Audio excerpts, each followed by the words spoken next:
just, well, hospital porters, pride and dignity, stop the New World Order. Welcome to Panmo TV. We're here with Mark Devlin there. How you doing, Mark? Hello. Here we and go we're again. here for another, the third. That's right. Tragedy and this is the Tragedy and the Triumph tour. For each book. Yeah, I just ordered a new one. It's arriving Sunday, so. Yeah, we've got one copy of it here. Oh. The only existing copy. Oh, brilliant, man, brilliant. The only one known. We've got a great crowd of people here tonight, and we're going to go on this tour here. Mark and I are going to co-host this tour here. Right. Sorry to keep you waiting, guys. I had a problem at home. I just got here as quickly as I could. Apologies for the delay, but we're ready to start. If you weren't co-hosting, I wouldn't have waited for you. Fair enough. I don't blame you, mate. Don't blame you. Kind of need your knowledge, so here we are. Yes, here we go. Right. Okay, folks. So, can everyone hear me? Okay. Yeah. Yes. So we're starting off. We're starting off here, Gloucester Green bus station. There aren't any aspects of my story set specifically here, but I do have part of the narrative for the first story set in the old school pub as it became. It's over the far end of the bus station there. It used to be the ticketing office for Gloucester Green bus station. And by the time of 1990, which is when I set the cause and the cure, it had become the old school pub. So I've got Verity and Keith meeting with Max Zeal for the first time in that pub over there.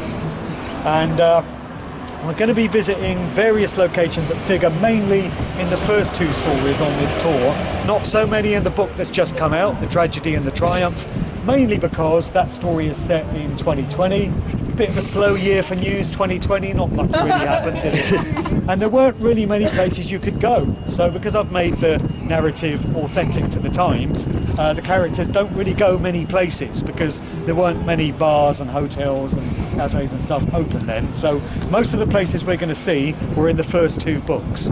Has everyone read the stories, by the way? Anyone not? I've read the first two books. Cool. Okay. I don't think anyone's read the third one yet. No. But hopefully everyone's read the first and the second.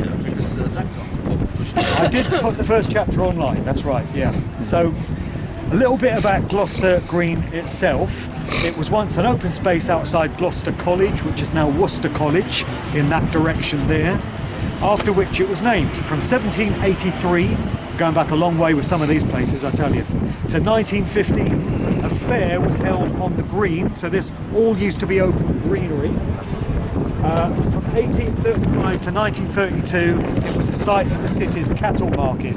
In 1935, after the cattle market had been moved, the western half of Gloucester Green became the site of the city's bus station. That would be this side, and the eastern half became a car park. Attractive, I'm sure you would agree.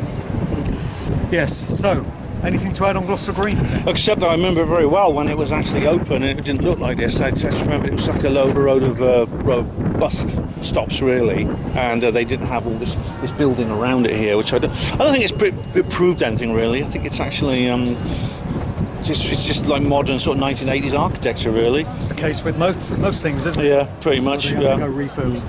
And there's a long-standing legend in Oxford mythology that there's a medieval plague pit below Gloucester Green bus station. I don't think that's ever been proven, but it's a very popular rumour that most people in Oxford have heard about.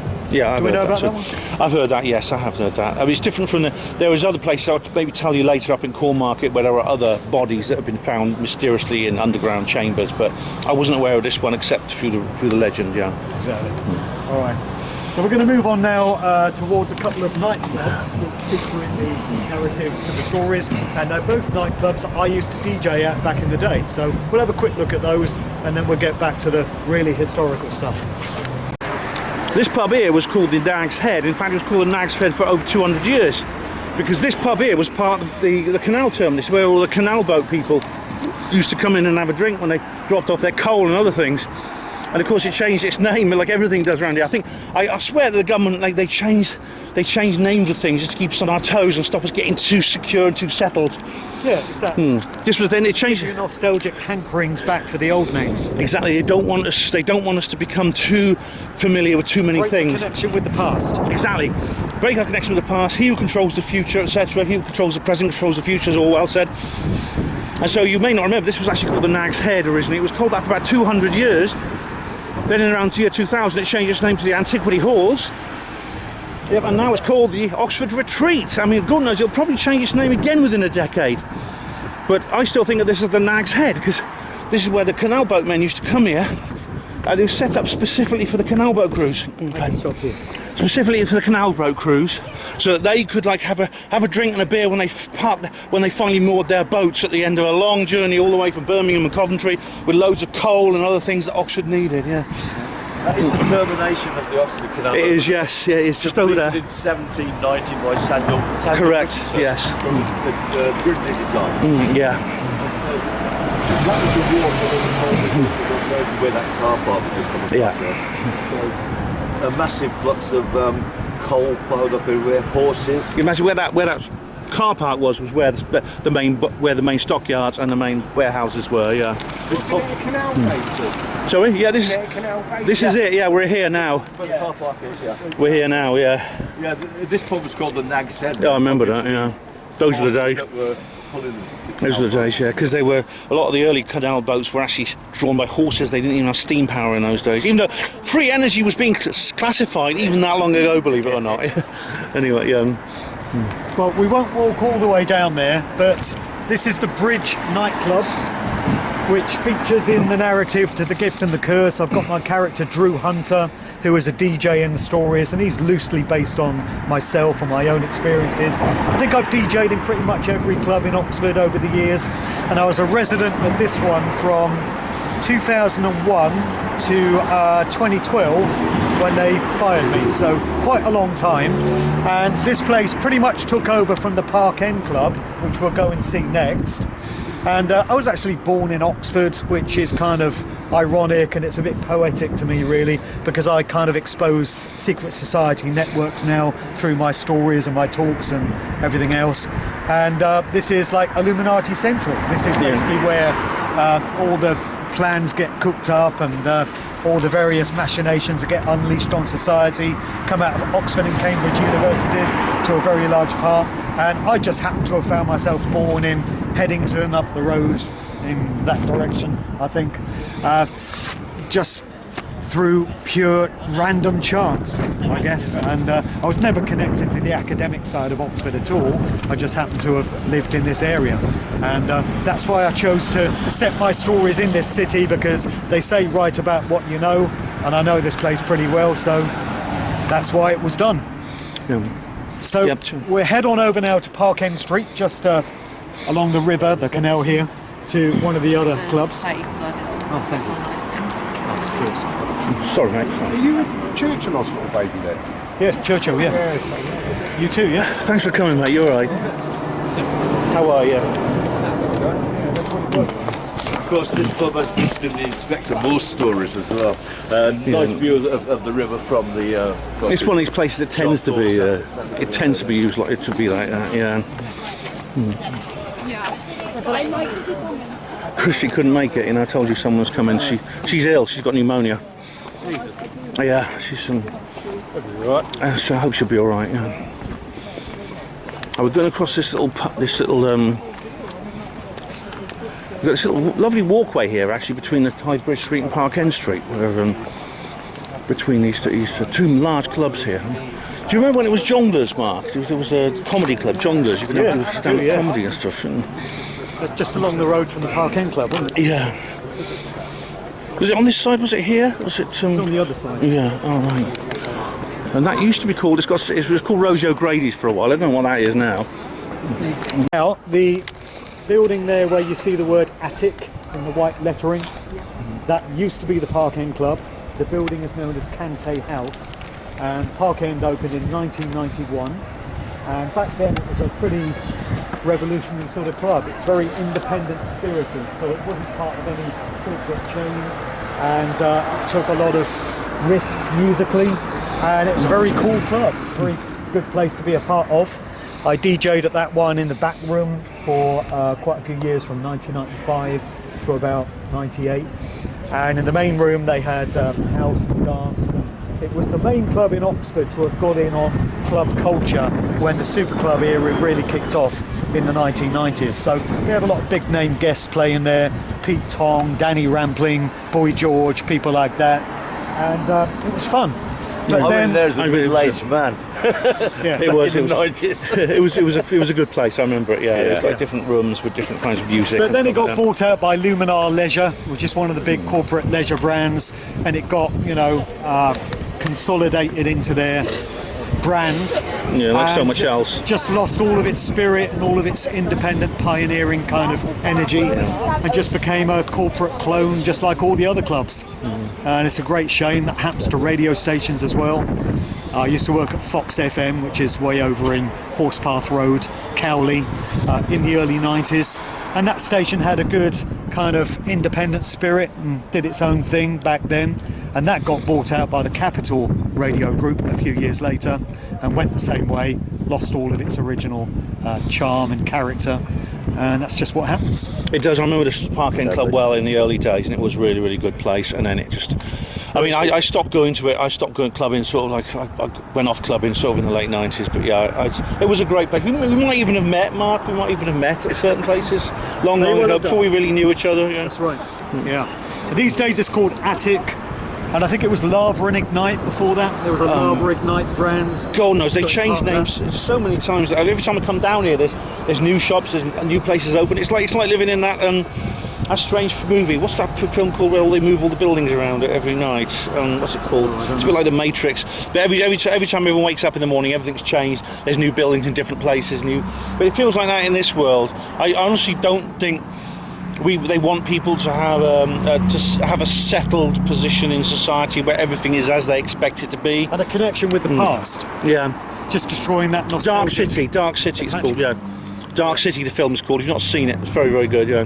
That connection, exactly. Tradition, nostalgia, a connection with the past, exactly. So every time That's you why wake they up... changed the names of everything. Yeah, every time you wake up in the morning, you go down the street, there's different names, different shops. I mean, this was once a bloody bank, and then that was once a travel agent, so that was a pub, and now it's something else. Starburst was Opal Fruits. Yes, exactly. Snickers was Marathon. Snickers Marathon, yeah. So we lose all that, yeah. So I've given myself some Alfred Hitchcock style cameos in my stories, which is a fun thing to do. And in The Gift and the Curse, I've got Drew, the DJ in the Bridge nightclub over there. He's been playing the main room, and this is 17 days before the events of 9/11 in August 2001, which was the date that the R&B singer Aaliyah died at the age of 22. And so he's DJing in the club, and he gets word that Aaliyah has died from this crew that come in, this DJ crew that are going to take over from him, and that's based on my own real life recollections of DJing on the night that the news of Aaliyah came in. But in my story, he passes room 2 of the club and just looks inside, and there's a DJ playing 17 Days by Prince, which is the B-side to When Doves Cry. And the DJ in question is me, so that's my cameo. And Drew's looking in at this room and he's going, oh, this white boy knows this tune, you know? And he's wondering who he is. And in the first story, you got this young lad working in the radio station, Lux FM, and that's me as well, because that's what I was doing at the time in 1990. And then in the latest book, my cameo is actually my infamous car rant of 2020, when I locked myself in my car on the 4th of April and just lost my shit and just ranted wildly at the camera. So that's how I appear in the new story. And it's just been fun to do these cameos, you know? Well, you wrote the thing, you might as well be a part of it. Well, exactly. Yeah. Who's down the third story to see you in your car? Well, you got Max Zeal, the character who may or may not be loosely based on a couple of well-known truth conspiracy broadcasters, and he's just looking on YouTube at the video of this guy I've seen the video. losing his I've mind seen in you his in car. reality. Right. He's going, who is this guy? Who is this guy? He's saying some good things, you know. So yeah. And there's also the guy who he listens to somebody in the back talking about pizza and things like that. Right. Yeah, and So that's Keith, who is one of the main characters in the book. And in the new story, he's a private hire driver, which again is a job that I used to do. So a lot of these characters are based on my own personal experiences. And he's driving this private hire car, and he's got a couple of representatives of Oxford big pharma giants sitting in the back. So there's 2 big pharmaceutical corporations in the story. One is named Clive Tons, which is an anagram. So I'll leave you to work that one out. they deserve it, basically. And the other one is called Razor, which is like wordplay on Pfizer. And he's listening to these guys in the back of the car, and they're talking about ordering in hot dogs and pizzas and chicken. And this, of course, is FBI code words, or is identified by the FBI as code words for pedophilia, basically child sex trafficking.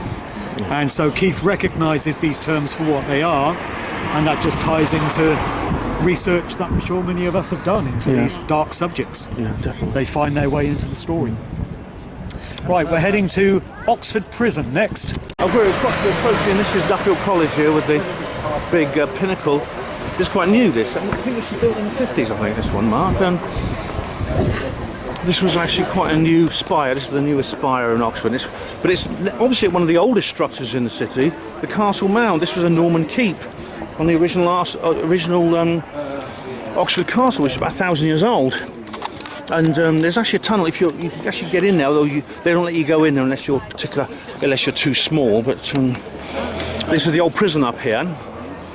I remember very well being a kid. I don't know if you did this. I think every child does this in Oxford, climbing up the mound. Climbing up the mound, Yeah, used to do that. I used to climb. It's called, like, they didn't have these fences there in those days. You could climb all the way up the top, and you could actually see into the prison. And there'd be the inmates tending their gardens and stuff like that. We used to wave to them. You could. Yeah, this is. See, this is. As you see, this is like dome shaped, and this is like very phallic. And we'll come on to that in a minute, because there's a reason why you see these two type of structures together. Unexpected, isn't it? It's pretty cold here. Yes, I know. I'm glad it's not raining, but that's nippy. That's the prison there. That's part of the old castle wall. There's the prison there. And this is the Slug and Lettuce. This is the Castle Mound and Old Oxford Prison over this way. So these locations don't figure in my stories, but I thought it'd be an interesting place to stop and take a look anyway. Ben's got some stories, but just by way of some notes here. Most of the original moated wooden Mott and Bailey Castle was replaced in stone in the late 12th or early 13th century. That's how long we're going back with some of these stories. And the castle played an important role in the conflict of the anarchy. In the 14th century, the military value of the castle diminished, and the site became used primarily for county administration and as a prison. A new prison complex was built on the site from 1785 onwards and expanded in 1876, which became HM Prison Oxford. The prison closed in 1996 and was redeveloped as a hotel and visitor attraction, such as we have here, Slug and Lettuce, Malmaison Hotel. But you can still see the main building, or the main part of the old prison down there, which is now this leisure complex. Yeah, this is what's interesting about. I'd like to draw your attention to here is that we have a large tower here, which is part of Nuffield College. This is actually quite new. It's much newer than the other dreaming spires. It's actually the newest. It's put up in the 1950s. Opposite this, the oldest structure in Oxford, which is the Norman Keep, or there used to be a castle on here. It's now just a mound. But this is actually open to the public now. It never used to be. But what you'll find is interesting. You have here like what is essentially a phallic symbol. It's a symbol of male sexual energy, which you see everywhere. It's like an obelisk you find in ancient Egypt, which you find in places such as ancient Egypt, but also in Rome. There's a big obelisk in Rome. There's also one in the middle of Paris, and indeed in London, the Cleopatra's Needle, it's called. This is a misnomer because it's far older than Cleopatra. And in Washington, D.C., you have the 550-foot high obelisk of the Washington Monument, which goes down 111 feet. So the whole thing from the bottom of its foundations to the pinnacle is 666 feet. Interesting. What's interesting about when you have these big obelisks everywhere, you often get a dome. A dome is a symbol of female sexual energy. And indeed, we see this sexual pair here in Oxford. There's another pair as well. Maybe later on we can have a look at it. Maybe you can spot it. If not, I will point it out to you. But you find this in other places as well, Mark. If you look everywhere you go in Rome, of course, there's the St. Peter's Basilica, which is just in the Vatican City near the big obelisk in the centre of Rome. There's also what's near the Washington Monument in Washington, D.C. The very same thing, but it is the Capitol building. It's the US Capitol, which is based on St. Peter's Basilica. So you get these male and female sexual energy places together for the purposes of generating sexual energy, basically, for the Illuminati Masonic network. It is a cult. And if you go to Paris, Paris is the world's biggest Masonic temple, the biggest Illuminati occult temple, with Washington, D.C., I think, being the second biggest. And this here is a smaller version of that. And I'll show you another version here in Oxford. If you, we'll probably see it later on, yeah, won't we? Yeah, Ratcliffe camera and. Yeah. So. Part of the stories, Radcliffe. Yes, Radcliffe camera. Of course, if readers will know that it's beautiful. An iconic building in the centre of Oxford was targeted by the network for destruction in Oxford's own 9/11, which, thanks to our heroes, didn't pull off. That's right. Okay, so up to the Westgate Centre next. What did that used to be called? This was called the Westgate for like 400 years, and they changed. How many times this place changed it? Pub. Yeah, how many times they changed its name? It's now the Cow and Creek. Wasn't it Cape Pasa or something? Yeah, it was Cape Pasa for a while. Before Cape Pasa Yeah. and after the Westgate. I mean, what the hell is going on? This was for over 400 years or more. Because this is the reason it's called the Westgate is because this is where the Westgate of the old city was. That's right. 1,000 years ago, this was a gate of the city, the West Gate. City, of the city limits, right here.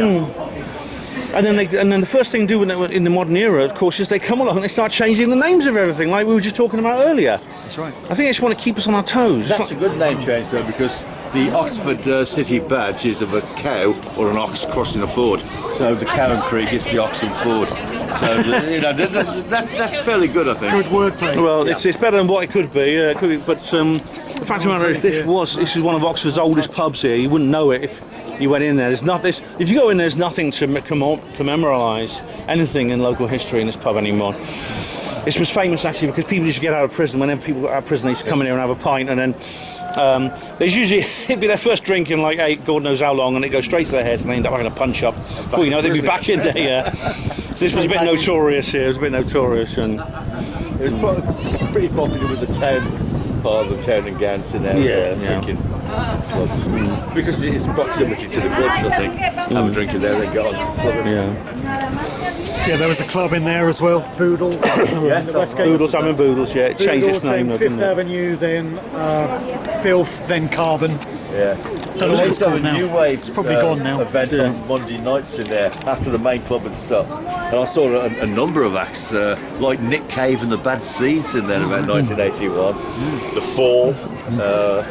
They had an acid house night in there in 1988 called Lust. Was it called Filth? On a Monday. Did it actually change its name to Filth? It's called Filth, yeah. Oh my God. Yeah. No, you see, again, I remember it as Boodles, although, it kept changing its name. And Boodles for a while. again, nothing keeps its same name, nothing is in the same place for too long, but this is the Westgate. Did you used to DJ at the Chancellor? How did you No, I used to live in Abingdon, very close to the place. Got the new Westgate Centre here, which is built upon the site of the old one. The Westgate Shopping Centre first opened in 1972, and it was open air.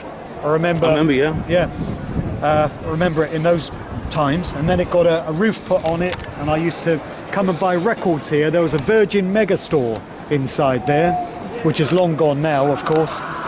And it turns out that the Central Library, which used to be right here before that got moved, was opened by the Queen on the 31st of October, of all dates it could have been, 1973. But I'm sure the date is just a coincidence. In The Cause and the Cure, you've got Verity going shopping in the Westgate Centre because it's just prior to the 9th of November, which is the British version of 9/11 in 2001, where the group have uncovered this plot to blow up the Radcliffe camera, which we're going to look at later. And Verity's thinking if they succeed and disaster befalls the city, she wants to go shopping one last time. So that's her reasoning for going in there. And then on the way back, she passes a cafe in Ewan Hall Street down here and sees Daniela sitting in the cafe and goes in and talks to her. And just coming out of this street here is part of the chase on foot, which is the culmination of the first story, The Cause and the Cure, where you've got the assailant being pursued by this guy, what did I call him? I can't remember the name. What? The Fixer. The Fixer, that's right, yeah. Dominic's on the ball with this one. He is, yeah, well done, thank you for that. It's been a while since I wrote that one. So you've got this guy who's basically like an MK Ultra programmed super soldier type assassin, and he's going after the guy who's been committing the murders in the first story.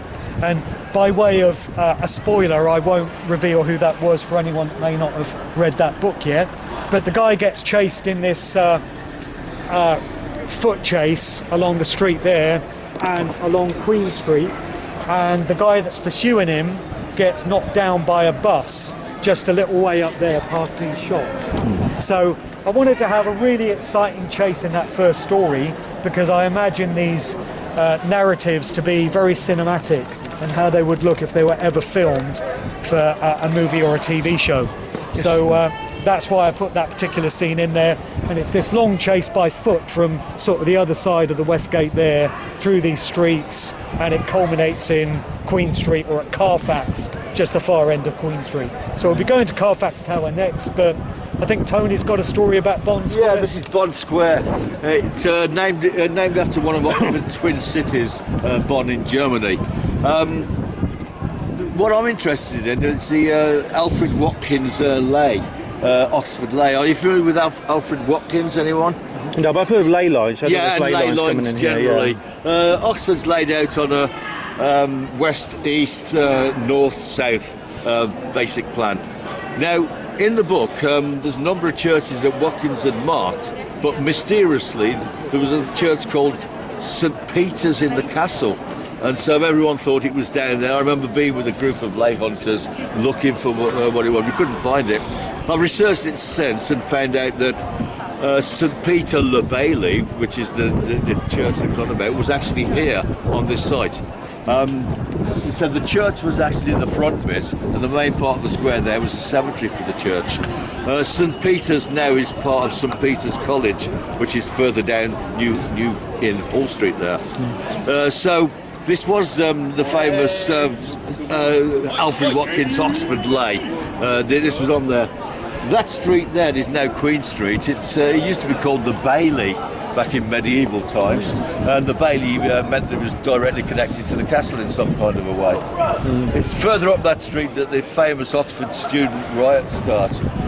So I'm looking for a marker stone up there. There is one there. Yeah, we can have a look at that. The Swindlestock Tavern, yeah, it's there. That's it. So when we get there, I'll talk about that. But this was the site of St. Peter's in the Castle, St. Peter's Le Bailey, part of the Watkins. I should also add that this area, I think it's ironic that the only thing that modern society creates which can even approach the grandeur of the ancient cathedrals are temples to consumerism, with large indoor atriums and things like that, where there was it's true, isn't it? I mean, there's nothing like York Minster that we create nowadays, anything other than these strange modern things full of shops.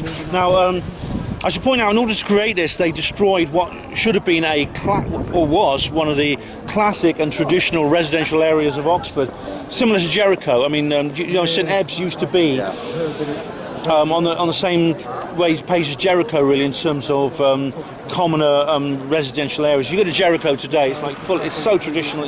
There's so much history there. That was all bulldozed in the 50s and 60s to create the first generation of this thing. So I think that's a great shame, personally. 20 back streets with a pub on every corner. Exactly. You go down there. There's a road down there which is basically the entrance to this housing estate, which ironically is called Paradise Street. You can go down there and look for yourself to see if it deserves that name. But yeah. Right. Yeah. Now I've just seen something. As I said, every time I come to the city centre, there's something different. This bookshop wasn't here when I last came here. No, good point. Yeah, I've never seen that before either. I didn't either. It's completely new. What's more, I went past just the other day. I went past the old side of the Waterstones bookshop, which is at the bottom of like Broad Street. Yeah. And it's gone. It's just empty. And I thought, they've moved Waterstones out. Yeah, they've relocated. I didn't know they relocated it just a few streets away. Why do they do these things? Why? Why not just leave them where they are? Restaurants still here. Because they hate God knows. It used to be up there. Well, that's what they're doing. I think they hate all of us, Tony. They do. That used to be Baedeker's, and now it's called Hank's. I remember there's that place upstairs. There was a restaurant up there. Yeah. Something after Baedeker's. Yeah. We're walking up towards Hank's now. Cocktail bar, wasn't it? I remember it. Yeah, it's years ago, but I remember it. But the thing is, it's almost like in 1984 now. We're kind of getting to the point where it's like Winston Smith remembering the nursery rhymes, because I don't want to think I'm an old bastard already, but there's people who don't even remember this anymore. Because the words are all different now, Yeah, aren't they? yeah. A lot of them are, yeah. Who don't even remember this. And I mean, I think they deliberately changed things, like I said, in order to keep us on our toes, to stop us building this link with the past and being this link with continuity. It's to destroy continuity. That's got to be what it is. Yeah, here we are at They Carfax. also do it as well, so you question your own instinct and your own kind of like sanity. And your own recall. Yeah. Yeah, Yeah. this is Carfax. It is Carfax Tower. Remember, readers of Philip Pullman will remember this famous scene of the people at the top of Carfax. So Philip Pullman, being a very interesting writer who covers a lot of interesting subjects, including like child kidnapping and experimentation. Very, very good writer. But the man himself is a total twant, unfortunately. Oh dear. Main Street, and as Tony was saying there, that was previously known as the Bailey. Cattle were slaughtered in the street there. I don't approve. And the meat sold in that area. And so the street later became known as Butcher Row.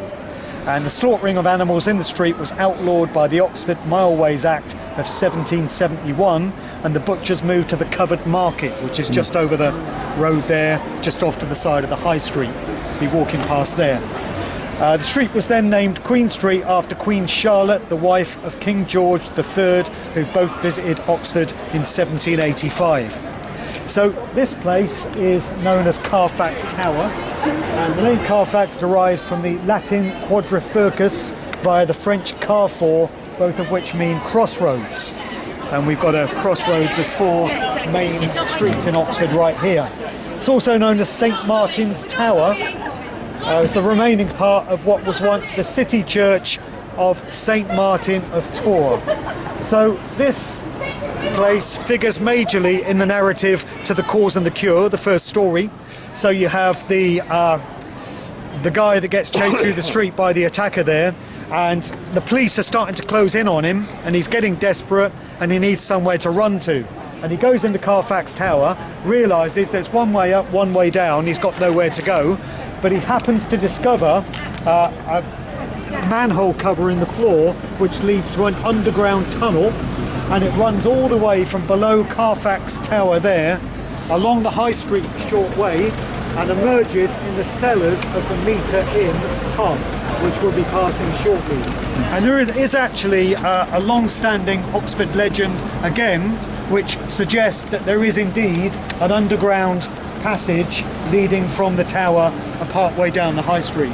And there's also supposedly an underground tunnel between the Chequers Inn and the Meter Inn on the other side of the road. Oh, I didn't know about that one. No, I knew there's said to be a tunnel like that from the Jolly Farmers pub, which is down off St Ebb Street, which is down near the Castle Tavern. Oxford has a mini gay village in that area, and the Jolly Farmers is a 15th, I think 14th century pub, which isn't a gay pub. I don't think it was a gay pub when it was first opened, I should point out. But I did. Yeah, I went in there and I was talking to some people, and they just said,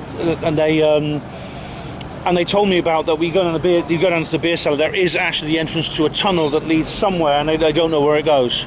But there is a tunnel that leads, and they won't go in it because it's not safe apparently, and it's been cordoned off. But Oxford, I think, has like many places in this country, it does have like an underground secret. I mean, some of them, like Nottingham and places like that, are not so secret. And there's Deryn Cuyu and Petra and cities like that. But basically, underground working. There's a whole load of tunnels beneath the city. Exactly. There's one linked to T.E. Lawrence of Arabia, who supposedly discovered one of these tunnels during his time studying in Oxford. That's interesting, because he died. D. Lawrence actually was treated at the Radcliffe Infirmary before he died. He actually had a terrible head injury because he had a motorbike crash in. That was locally, wasn't it? It was in Dorset, I believe. The crash happened. Oh, I thought it was Oxfordshire. But maybe was it? Maybe it might be. I'll look it up anyway. But T. Lawrence was treated at the Radcliffe Infirmary, which is now shut. But it's the kind of I didn't know that about the tunnels he found out or anything like that. Yeah. Do you know the Commonwealth House? It's the next road on the right from here. Right. Commonwealth House. I know the town hall's down there. Of housing, and they are connected under in the cellar. They're Really? all connected. Right. I didn't know about that. No. All the kitchens are connected, all the laundries, and you go from one number to another through under. Here, Tony. There'd always been antagonism. Look. Yeah. antagonism between the students and the Oxford townspeople, known colloquially as Town and Gown. Back in 1355, on the 10th of February, this was a pub called the Swindlestock Tavern, and two very drunk students in there started to argue with the landlord, one John Croydon, about the state of the beer. They ended up picking up a quart pot of wine and throwing it at him. A fight ensued. Now, once the fight started, John Croydon's friends started to ring bells around here, which brought people to help out. Then the students started to ring bells down the road there, and before we know where we were, there were hundreds flooding in there. The ensuing riots lasted for 3 whole days, with nearly 100 people dead at the end of it. 63 students and 30 or 40 Oxford townsfolk. The West Gate down the bottom there was open at the time because it was a walled city, remember, and people who heard about it in the towns and villages come in with they were fully armed with bows and arrows, swords and daggers and such like, and they joined in the rioting and the fighting. At the conclusion, after 3 days, Oxford was fined. It had to pay a penny on a certain day every year, which carried on until the 1950s apparently, when it was reconciled with the Chancellor, Vice-Chancellor of the university being made a freeman of Oxford, and the Mayor of Oxford being made getting an honorary degree from Oxford. So we're all right, we all love each other now. And you'd never see students and Oxford people fighting ever again, would it, Ben? Oh, by all means, never. But it was massive at the time. It's weird, isn't it? I mean, all from It had one been punch. going on for a long time. You know, students would think nothing of killing a townsperson who annoyed them, and then the ensuing riots that come back would be reciprocal. Cambridge University was going to be started by students fleeing the riots and wanting to start up somewhere else away from it.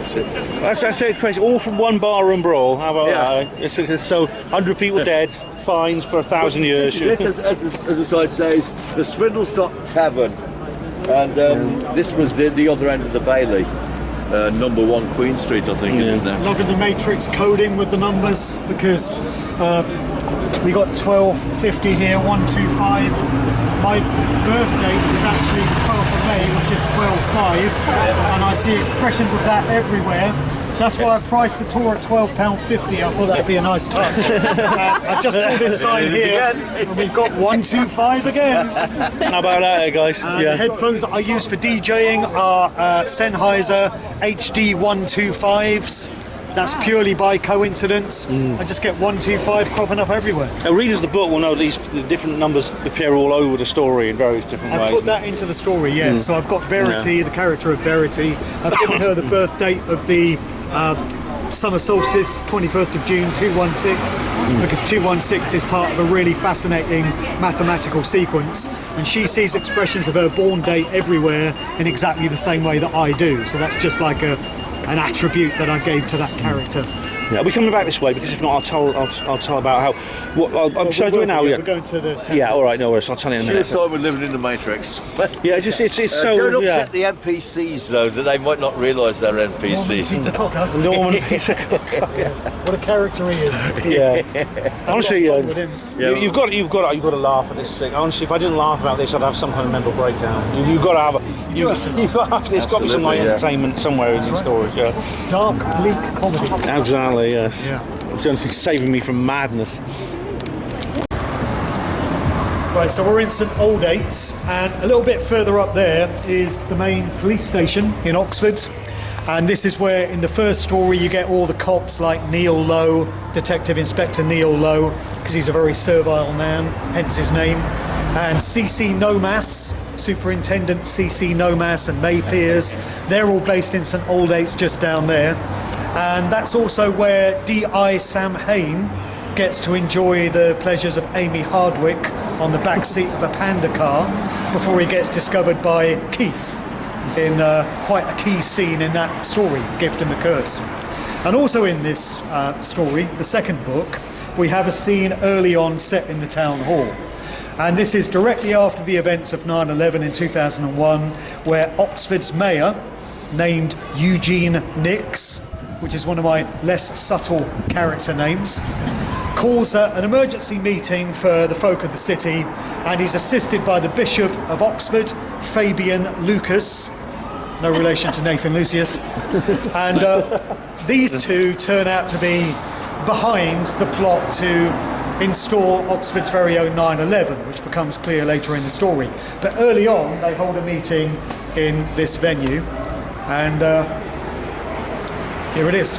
We can't go in, but you can see it from the outside. Yeah. And a bit of history about it. It was previously Oxford Guildhall, created by substantially repairing or rebuilding a house on the current site in about 1292.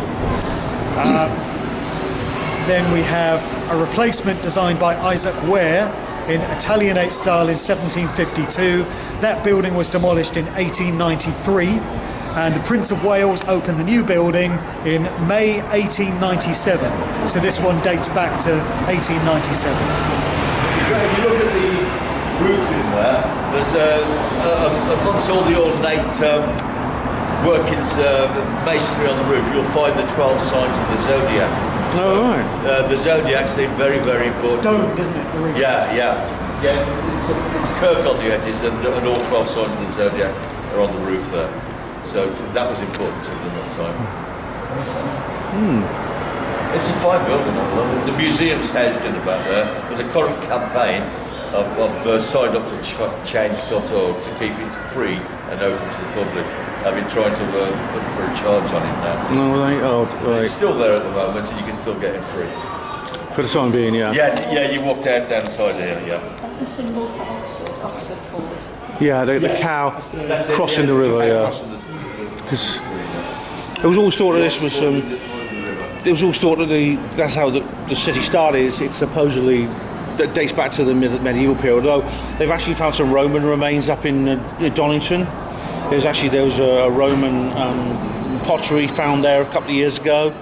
You can actually go to Donington Wreck, and they were digging it all up. So it indicates that the city is actually at least twice as old as we thought it was. This is interesting. Yeah.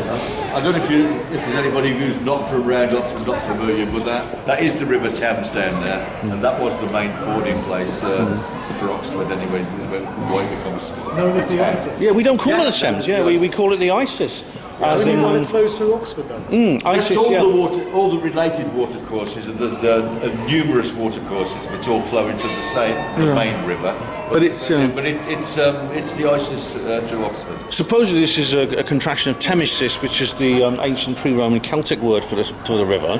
Yeah. Although Isis is of course Egyptian as well. It's the mother goddess of the Egyptian pantheon, the Virgin Mother of Horus. Everything flows down. Yeah, I don't know if that's a coincidence or what. You've got a place at Oxford University, and you go down from Oxford once you graduate. They always say they go up to Oxford, down from Oxford. Yeah, it's and you go to the place where the Isis flows through it. It's all very, very occult. It's all very, very sort of like it's lots of like references to ancient mythology and religion, superstition here. Yeah. Right. Meter in, is it meter or mitre? Mitre. Mitre. I'm saying it wrong. Mitre in then. Mitre in, yeah. Down the high street.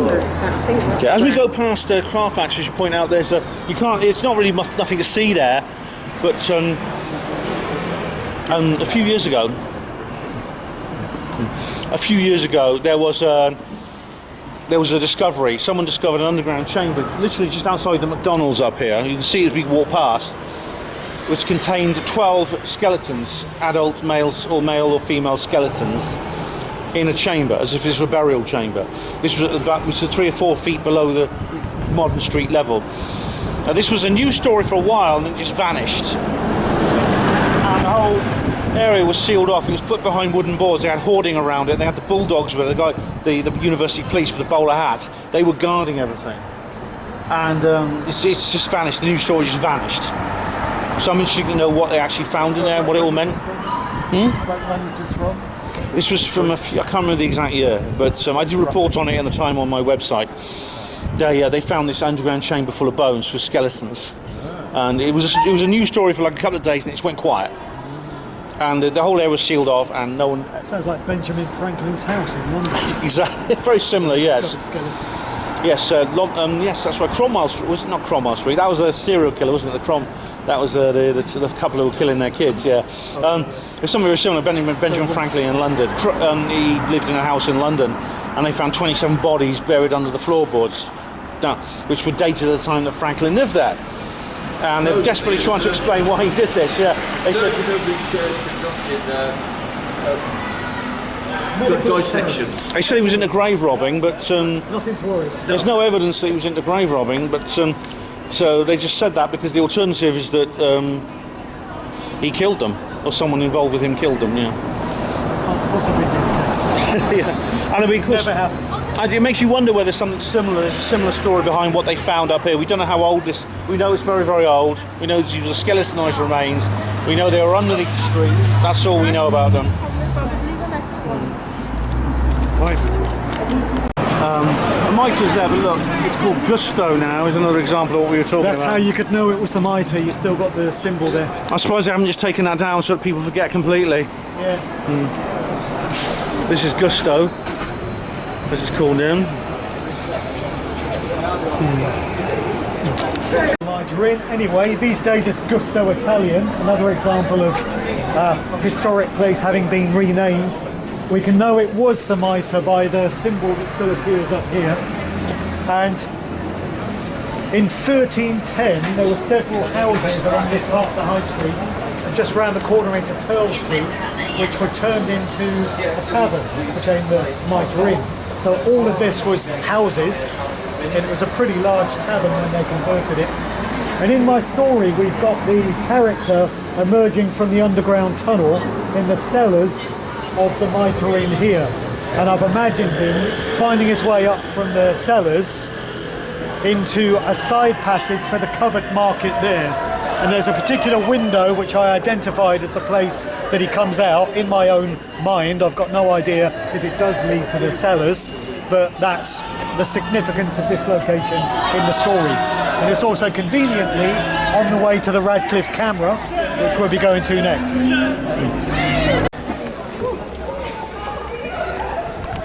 We're going up Cat Street now towards Radcliffe Square.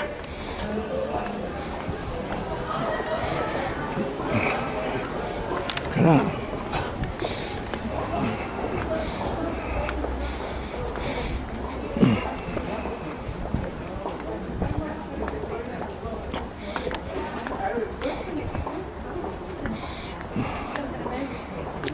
This is the Radcliffe camera. It's amazing at night, actually. It's a real... I'm surprised it's not floodlit. Oh yeah, oh, It would be. it should be. I mean, it's really an amazing atmosphere here in this place at night.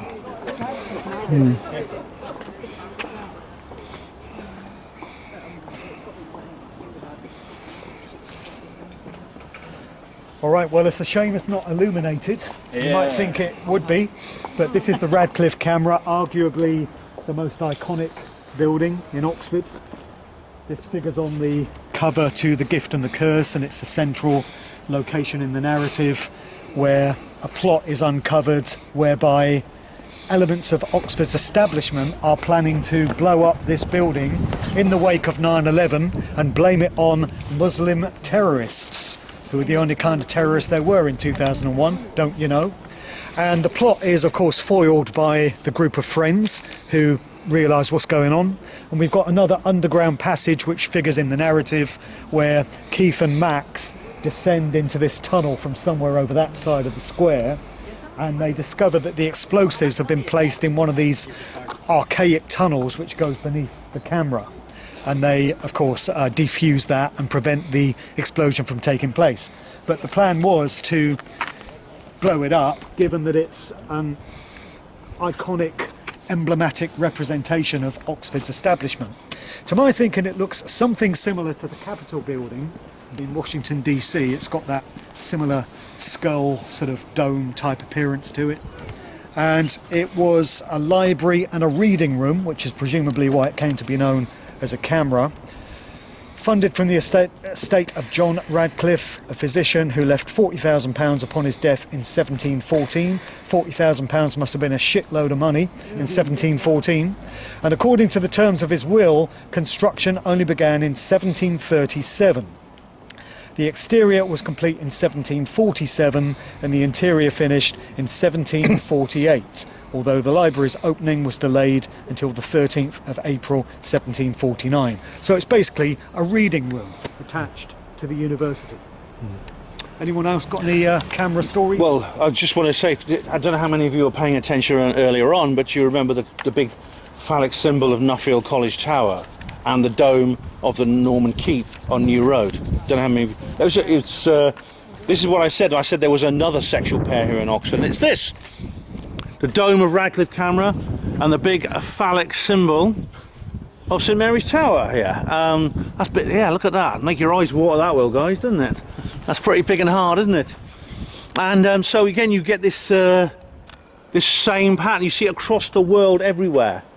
From Paris to London, you get like there's one Canada Wharf in London, which for a while was the tallest building in the country, and the Millennium Dome on the other side of the river. You got Big Ben, which is a phallic symbol. St Paul's Cathedral, built by Sir Christopher Wren after the Great Fire of London in 1666, the year with 3 sixes. And you see this pattern again and again. I mean, you probably think of some more, and you probably think of some more if whenever you look at any iconic pictures of the skylines of cities today.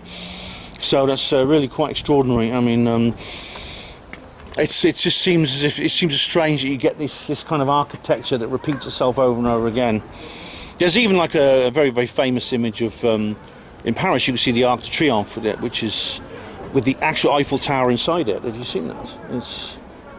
It's literally sex. It is literally the sexual act in architecture. This big dome with this literal phallic symbol of the Eiffel Tower inside it. It's extraordinary. Just a coincidence, nothing to worry about. Does it have anything to do with the electromagnetic frequency that is said to come from the towers? That the reason why they were built, this was supposed to be connected to them as well. I don't know about electromagnetic, but there was like it's ritualistic. Yeah, it's said to generate some kind of energy. Yeah. They're going to So be this on lays is as on well, the Watkins presumably? Lay again. Yeah. This is one of the east-west points on Watkins Oxford Lay. So there would definitely be energies associated with it.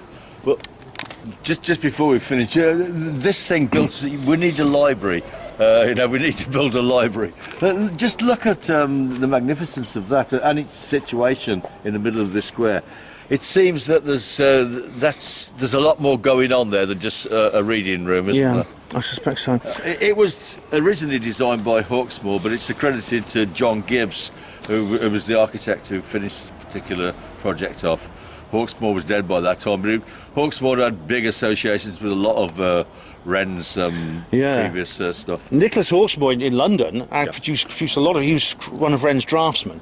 He produced a lot of these strange churches, weird architecture all over London.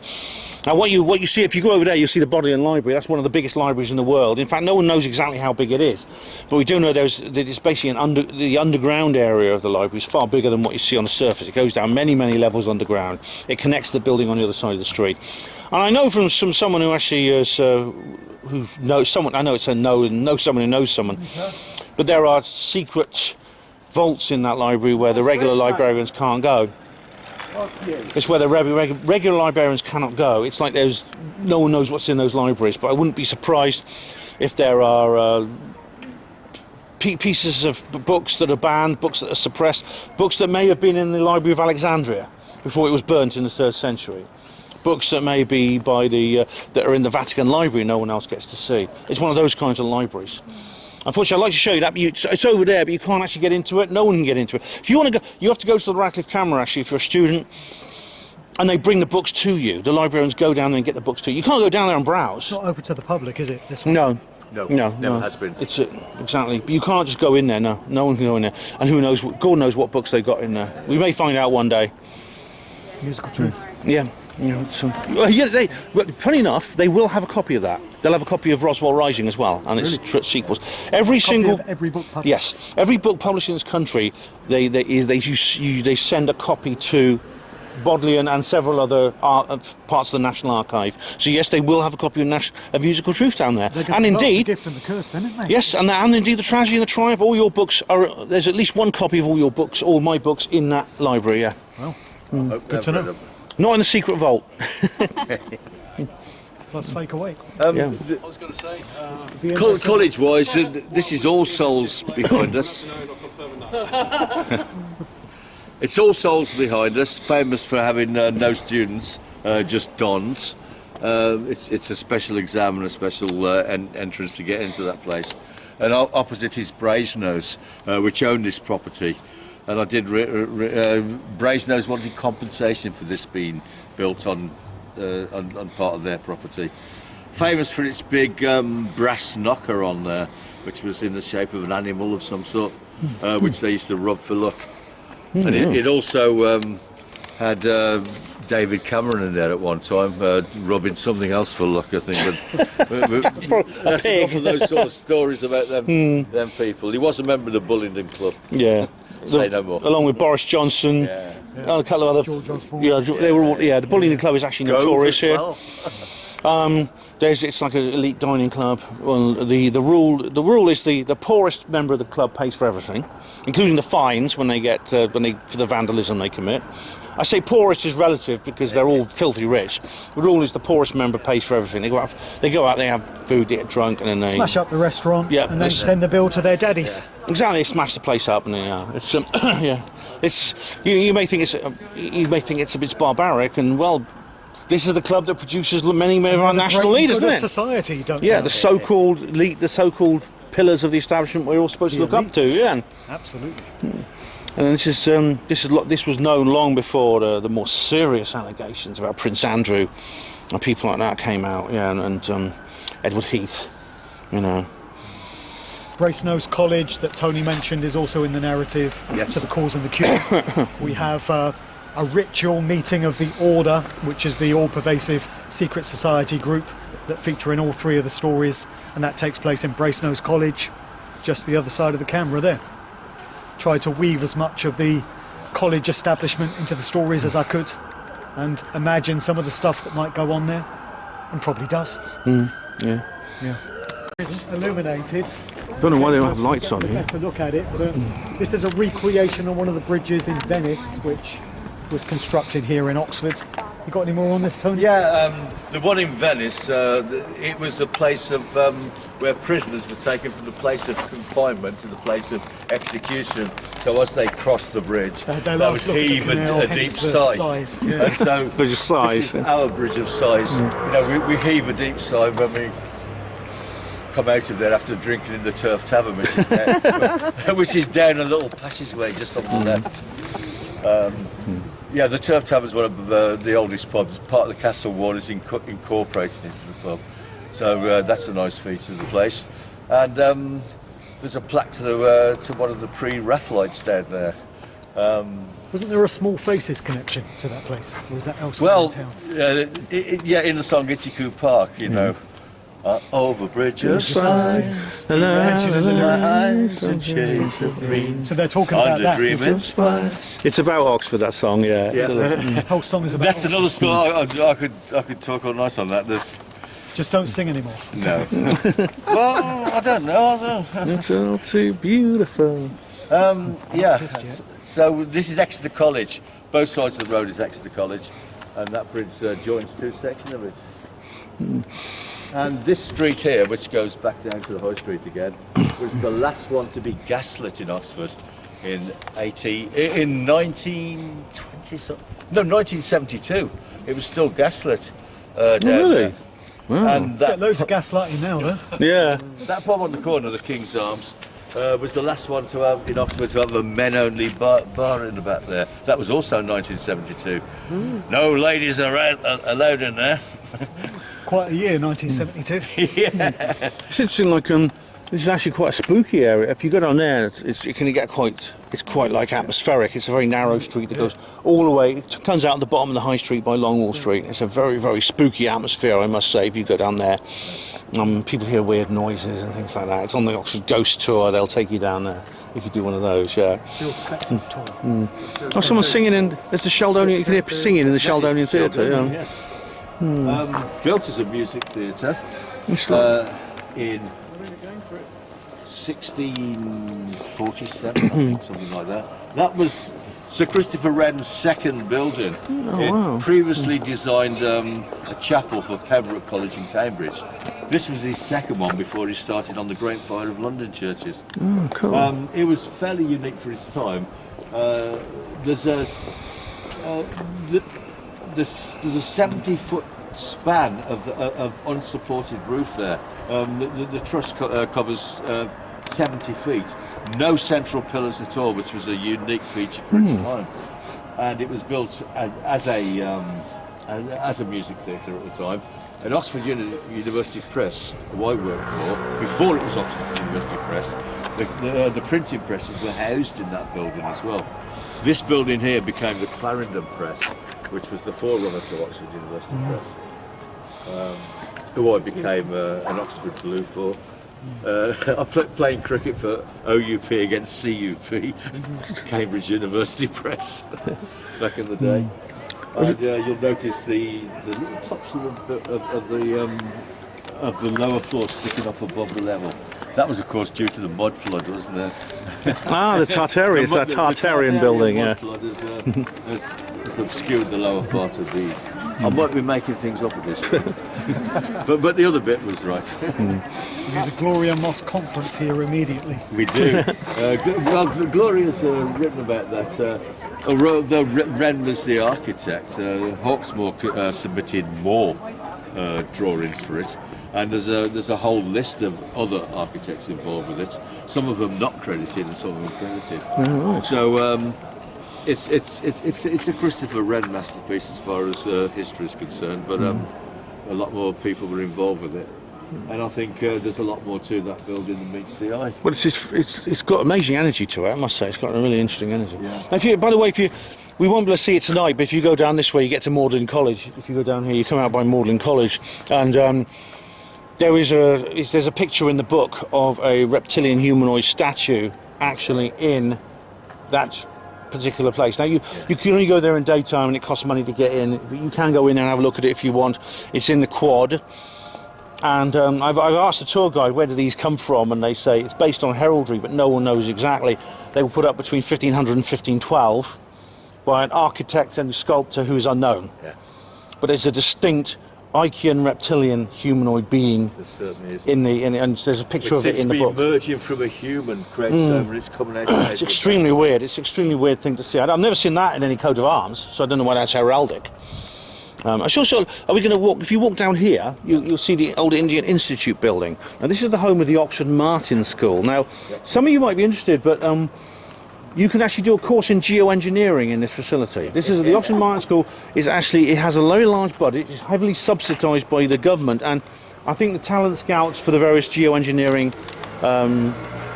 people who are doing real geoengineering are probably operating there. Geoengineering. Well, it's funny you mention that at this point, because the last tour we did in July 24, I remember we stopped at this point and we saw insane chemtrailing going on overhead right at this spot. Yeah. And next day, the weather changed, hard to believe, I know, and it became grey and overcast and cold. Tonight we just got a very impressive moon looking over us. That's good, yeah. But funny enough, we did have lots of chemtrailing a few days ago, and now the temperatures dropped considerably. Yeah. It could be a coincidence, but you never know, No, do it you? always drops, it always rains after the chemtrails. It does, doesn't it? Yeah. And if you follow people like Sophia Smallstorm and Cliff Carnicum, you'll know that they've discovered some very strange residue in the rainfall after large amounts of chemtrails. Yeah. Anyway, you've wondered geoengineering. Geoengineering, which is supposedly not happening, is taught in this building right here, the Oxford Martin School. In fact, if you go further on, you get into the Oxford Science area. As far as I know, this is the only city in the world that has an actual district dedicated to science. Not just like buildings, not just institutes, but actual district in the city. Oxford Science area. When you go past this part of the city, you often find your mobile phone signal drops. Oh, right. And your gadgets and devices start behaving in strange ways. Right, which I used to notice every time I drove past it on the private hire job, the phone signal would go out. Oh, right, I'll just... if you want to call, the call would die. Mine's all right at the moment, but Yeah, if you go down past South Parks Road, Longmore Street, in that area, it's all science stuff. There's lots of new stuff. There are lots of new, very sinister-looking buildings that makes me think of the headquarters of Clive Tuns. Yeah.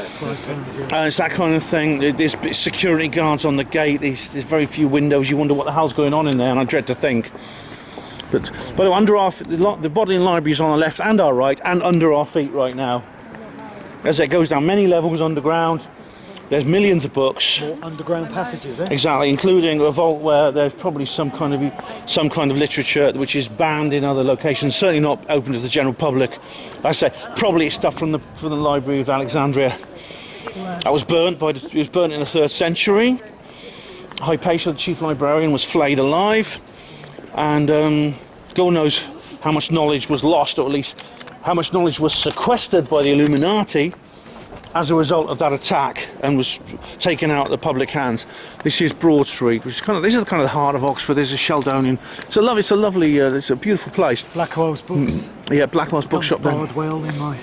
Oh yeah. Mentioning the statues as well. Who are? No one knows who these people. And one of them looks like that guy looks like a guy called Fernando, who was one of the porters at my hospital. But no one knows who these people are. They were an original feature when this was completed in the 17th century. They were taken down in the mid-19th century and replaced because they thought they were wearing out. What they were replaced with started to wear out at an alarming rate. So for a 3rd time, that year 1972 again, they were replaced again. And these are supposed to be copies of the original ones. He looks MK Ultra, that one. That's supposed to represent something vaguely classical, Romano-Greco sort of thing. But I think they look more Tartarian. LSD. Yeah, he's got these blank eyes. Yeah. It's my contention that these huge doors there and there were for these people to walk in and out. Oh, that's a good shot. Isn't it? Yeah. Life-size Tartarians, they were of course Nephilim. Yeah. And here's an example of this 15-minute city we're in, zero emission zone. If you go down that way, what it basically means, you cannot take a vehicle unless it's electric down this little road here, and all other vehicles are banned. And indeed, there's bollards that will come up underneath your car and crush the underside of it if you dare to take anything other than an electrical vehicle through it. Yeah. So. And right over here in 2023, February 23, was a massive rally to push back against the 15-minute city proposals. We were there, weren't we, Tony? Yeah. You were there too? So the speeches were from just over there. Really good turnout, massive crowds, and that sort of pushback, that action did result in the 15-minute city idea effectively being scrapped. But all that actually happened was it was basically redrawn, the plans were redrawn, it was renamed, and it came back out as the congestion charge zone and all this zero emission zone business. So it's reminiscent of what happened with the poll tax back in the day when there was a big pushback against Margaret Thatcher's proposals for that in 1990, all the poll tax riots and such. Yeah, that forms the backdrop to the first story there. And that was kind of pulled back on, and all the plans were redrawn, and it came back to the public as the council tax and got pushed through, and everyone was okay with council tax because it wasn't the poll tax. So because this isn't the 15-minute cities, people in Oxford seem to be okay with it. Doesn't seem to be a whole load of pushback. Yeah, it's bad, isn't it? It's strange though, outside Oxfordshire, lots of people reporting that it is a 15-minute city. Yeah, they are identifying. That's the perception that people have from outside of the city. Yes. This was the original. This was the national, indeed worldwide pilot scheme was carried out here. And as you said, if things don't happen to work, then they won't give up though. It's like we now have, like for example, Starmer's climbing down the national ID thing, but he will try again. This is why we mustn't let our guard down. It'll come back as something else. ID is already there. It's already there. It's already there. You just you had to get ID to become a director of a company. It's going to get worse. It's going to get worse. I mean, they're going to try and push it further. I mean, if we comply. Yeah. Well, that's why they selected Oxford to push all this through. It's a very compliant city. The general mentality of the city tends to be, with a few exceptions, of course, they trust anything that comes out of the government, anything that comes out of the establishment. And this is the place where it gets done. Yeah, I work for Activate Learning, and nobody's awake. They're all accepting it. Yeah. And they're all accepting, and everybody that works there, they're allowed to come in because they're given sort of licenses to come in. So they're not having to pay, so they don't care. They don't understand. Balliol College there, which is where Boris Johnson went, and loads of other famous people. I mean, God knows how many there are. You've got Eugene Nixon, Fabian Lucas and Vic Costa, who hold themselves up in a upstairs room in that building to get a view of all the action that's going on over at the Radcliffe campus. That's right, they're waiting for the moment. They're anticipating it exploding massively, majestically, and of course it doesn't. And then they get chased out of that building and along here by Keith and Verity and them, and that's when the car chase begins, which culminates at the Cowley flyover. Yeah, it's quite an amazing culmination to the book. Well, it really is. Amazing if it was ever filmed. Well, it's very cinematic. You never know. I mean, you maybe see if anyone's willing to offer you rights. I mean, that can. Yeah, I know. That would be amazing. Yeah. But this is all pedestrianised now. As you can see, this is. Got to pick out that cross because it's very discreet, isn't it? Yeah, that's the only thing. There was like a Martyrs Memorial, but the actual really cross is here. Yeah, the Martyrs Memorial is a big major landmark just around the corner, but built much later. This is the actual spot where the burning happened. Yes, this is. We're over here.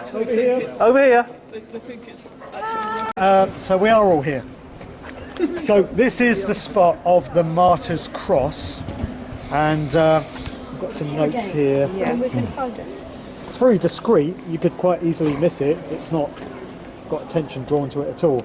But this is where the Oxford martyrs were burnt at the stake in 1555. They were Protestants tried for heresy, for their religious beliefs and teachings. So good job that doesn't go on today, right? Or I might be in trouble. The three martyrs were Church of England bishops Hugh Latimer, Nicholas Ridley and Thomas Cranmer, the Archbishop of Canterbury. They were burnt at the stake here, where Broad Street is now located. Latimer and Ridley on the 16th of October 1555 for denying the real presence of Christ in the Eucharist. And Cranmer was burnt 5 months later on the 21st of March, spring equinox 1556. So the main memorial, which most people know about, is just round the corner on the edge of St Giles, but this was the place where this event reportedly took place. Yep. They were the bishops were kept in the Saxon Tower around the corner. The Queen Mary actually wrote to the Pope asking for permission to burn them. She wasn't exactly sure what to do with them. Yeah, and then he wrote back and said, "Yeah, fry the bastards." So she did. Yeah. So that's it. This is ladies' toilets here. This has actually been shut for about 20 years. But it used to be toilets, and God knows what it is now. But there's some more toilets over there, where those islands are. Besides, this is the Martyrs Memorial here. But I was just telling Mark off camera, in about 1974, sometime in the mid-70s, a young student called Anthony Linton Blair was caught in those toilets over there, engaged in lewd and unnatural acts with another man. Well, not unnatural to him. No, exactly. But basically, he was cottaging in these bogs, he went on a course. He was a student at New College here, over here, and of course, he ended up being our most infamous Prime Minister before Keir Starmer. Yeah, the toilets are now shut now. They've been shut for about 20 years, but they use some underground toilets up here. I remember them when I was a kid. Yeah, I remember those toilets when I was a kid. Yeah, I do as well. Yeah. It depends on who. Some people, there's no Sorry. detoxing. Where's the hotel? And a lot of people think it's named after Lord Randolph Churchill, who's connected to Blenheim Palace, just up the road, family of Winston Churchill, of course. It was actually named after Dr. Francis Randolph, an 18th century university benefactor. Lord Randolph Churchill is implicated in the Jack the Ripper stories and is consistently named as one of the perpetrators of those events. Wouldn't surprise me. This is a very well-known hotel, a very well-known landmark in Oxford. I set part of the Cause and the Cure here. This is where May Pierce attends a May Day ball on the night of the 30th of April going into the morning of 1st of May. So that's Walpurgisnacht in the occult calendar, and the morning of May Day, 1st of May, which has a lot of ritual activity connected to it in Oxford, not least down near Magdalen Bridge at the far end of the High Street, where students at dawn on the 1st of May every year jump off the balusters of the bridge into the waters of the River Cherwell below. And there are casualties every year, people breaking their necks and breaking their legs because the water is very shallow in those parts. But because it's so steeped in ritual and it's a part of the occult traditions of this city, it goes on every year anyway.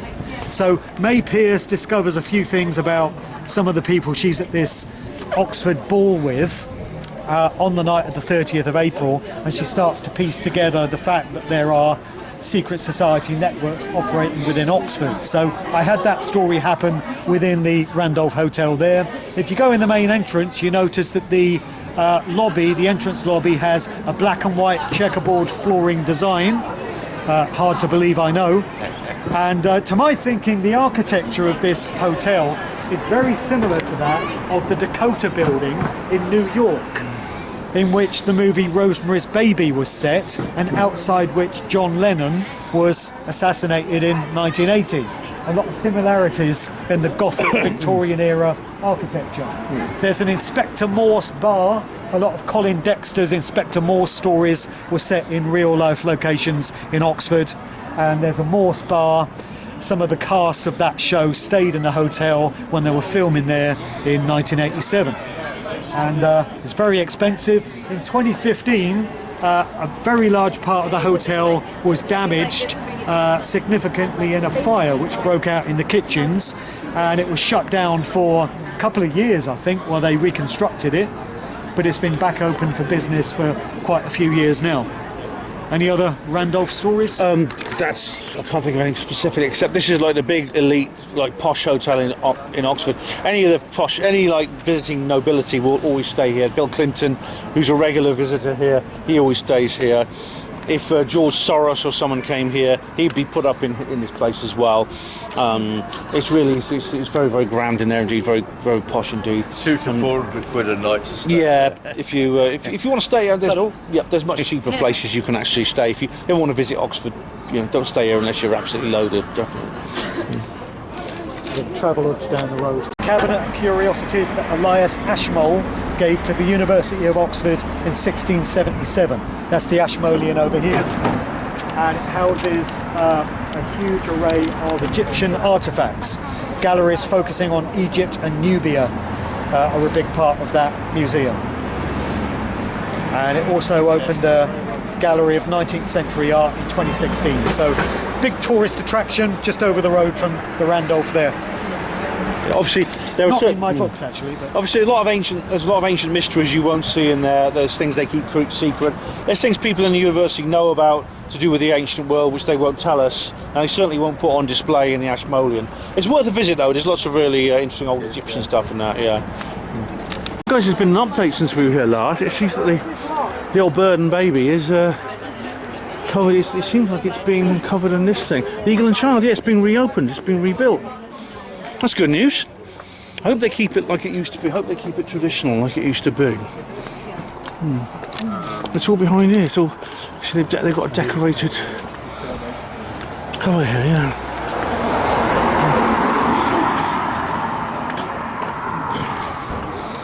Aye.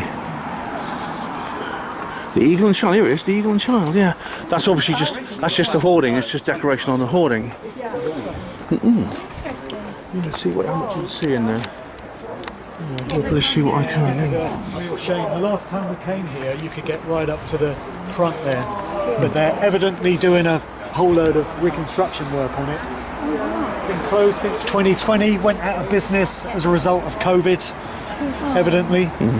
So this pub's name is from 1684, said to derive from the legend of Ganymede being abducted by the eagle of Zeus, or from the crest of the Earl of Derby, with the story of a noble-born baby found in an eagle's nest. So the pub in my story is a favourite watering hole of D.I. Neil Lowe, the servile cop. He likes sitting in the snug just to the left of the main entrance. And his superior, C.C. Nomas, comes to find him here one day. Nomas is an anagram, by the way. And he discovers a traffic warden pinning tickets on cars parked along St Giles here. And the traffic warden makes the mistake of putting a ticket, or going to put a ticket on Nomas's car, and he pins him against one of the trees. I guess it's that one. We'll make it that one. And advises him that it'd be a very big mistake for him to put a ticket on his car. Exactly, where Tony Blair was discovered exposing himself. He was, yeah. Yeah. So the Eagle and Child is best known as having been home to the Inklings, which was a literary group, the most famous members of which were J.R.R. Tolkien and C.S. Lewis. And they used to meet here between the early 1930s and late 1949. They were literary enthusiasts who praised the value of narrative in fiction and encouraged the writing of fantasy. And they used to meet in this place to compare notes and discuss ideas. So as well as Tolkien and Lewis, there was Charles Williams and Owen Barfield, and Warren Lewis, who is C.S. Lewis's older brother, and Tolkien's son Christopher Tolkien were also part of the Inklings.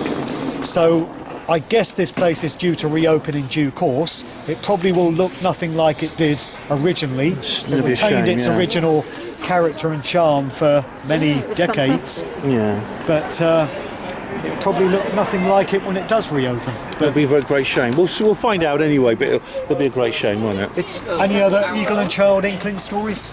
I used to drink in there. I'd be drunk in there too, yeah. It's got little alcoves in there. It's quite a long room. What was that story? The last tour that we did, you were telling a story, and I was like, Tony, look Yes. at the time. And you thought I was trying to wind you up because you were going on too long. That and you link were between talking the about Small something, Faces and Howard Marks and and it was nice. We're in the book. We're in the pub now with Mark, and there is. You take a picture of it. I will, yeah. And there is the book itself. There it is. Yeah. Only known copy in existence. Yeah. There'll be many more. Mine is in the post, so yeah. I'm looking forward to that arriving. It's been a good night, Mark. I'm here with Mark Devlin. It's been a really good night. We've done a really good show here. Having co-hosting. Any final thoughts, Mark, on the proceedings? Well, it was another evening well spent. Shame it was so cold. It shouldn't be so cold. It's nearly April. So Yeah. That's geoengineering for you. Exactly. And we'll probably do another one in the summer, hopefully when it will be a bit warmer. Hopefully when the Eagle and Child will be reopened, Yes. if that's the case then. Yeah, we'll go in there. It'll be fantastic. Yeah, so it's another great tour here of Oxford, the alternative tour. I mean, there's loads and loads of walking tours in Oxford, but Yeah. ours, I think, is the most unique. You don't hear stuff like we've got into on the regular walking tours, that's for sure. That's true. So this is a very, very unusual one. Anyway, thanks very much, Mark, for everything, for organising Thanks this. for co-hosting, mate. Oh, you're Much very welcome. appreciated. You're very welcome. It's been Thanks really, to really Uncle good. Tony as well. Yeah, he did a good job as well. So, yeah, full of knowledge as old Tone. And thank you, of course, our Panama TV viewers. And don't forget to go out and buy the book, The Tragedy and the Triumph by Mark Devlin. Thank you for watching. Hospital Porters, Pride and Dignity. Stop the New World Order.